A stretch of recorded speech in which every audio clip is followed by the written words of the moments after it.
চলতি বছরের এসএসসি পরীক্ষার ফলাফলে কুমিল্লা শিক্ষা বোর্ডের পাশের হার এবং জিপিএ-5 প্রাপ্ত শিক্ষার্থী কমেছে। ৬টি জেলা নিয়ে গঠিত এই শিক্ষা বোর্ডে গেল বছরে পাশের হার ছিল ৭৯.২৩% এবং জিপিএ-5 প্রাপ্ত শিক্ষার্থীর সংখ্যা ছিল ১২,১০০ জন। কিন্তু চলতি বছর তা কমে গড় পাশের হার নেমে এসেছে ৬০.৬০% এবং জিপিএ-5 পেয়েছে ৯,৯০২ জন শিক্ষার্থী। অর্থাৎ গতবারের চেয়ে এবছর কুমিল্লা শিক্ষা বোর্ডে প্রায় ১৯% বেশি শিক্ষার্থী অকৃতকার্য হয়েছে এবং জিপিএ-5 কমেছে ২,১৯৮টি। বৃহস্পতিবার দুপুরে প্রকাশিত ফলাফল পর্যালোচনা করে এসব তথ্য পাওয়া গেছে। সবাই এ প্লাস পাইছে, মানে জিপিএ-5 পাইছে। আমার অনেক ভালো লাগতেছে, কারণ আমি নিজেও জিপিএ-5 পাইছি, আমার সব ফ্রেন্ডরাও পাইছে। তো অনেক ভালো লাগতেছে রেজাল্ট। ভালো রেজাল্ট করছে কারণ অফকোর্স এফোর্ট দিছে, এর জন্য ভালো রেজাল্ট করছে। আর যারা খারাপ করছে, ফার্স্ট অফ অল হচ্ছে আমাদের কোয়েশ্চেন হচ্ছে কয়েকটা একটু হার্ড ছিল, মানে ট্রিকি ছিল, হার্ড না ঠিক ট্রিকি ছিল। অ্যান্ড সো আমার মনে হয় যে ওই কারণেই মানে হচ্ছে যে যারা খারাপ করছে তাদের খারাপ হয়েছে।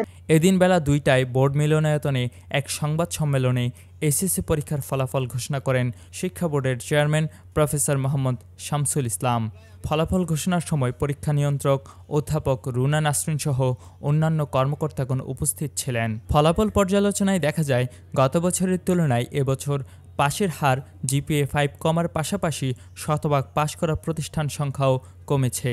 ২০২৪ সালে যেখানে কুমিল্লা বোর্ডের শতভাগ পাশ করা শিক্ষা প্রতিষ্ঠানের সংখ্যা ছিল ৯৮টি, এবছর সেই সংখ্যা কমে দাঁড়িয়েছে মাত্র ২২টিতে। ফলাফল ঘোষণার সময় বোর্ড চেয়ারম্যান অধ্যাপক শামসুল ইসলাম জানান, এবছরের এইচএসসি পরীক্ষার ফলাফলে কুমিল্লা শিক্ষা বোর্ডের পাশের হার ৬৩.৬০%।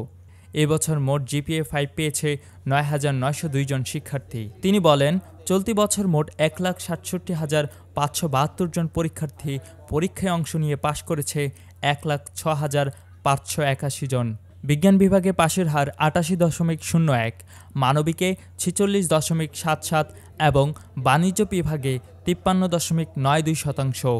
তবে পাশের হার ও জিপিএ-5 প্রাপ্তিতে এগিয়ে আছে মেয়েরা।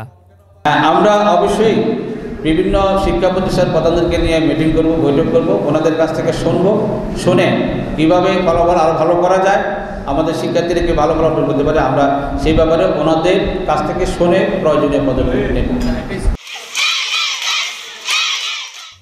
কুমিল্লার কাগজ নিউজ ডেস্ক।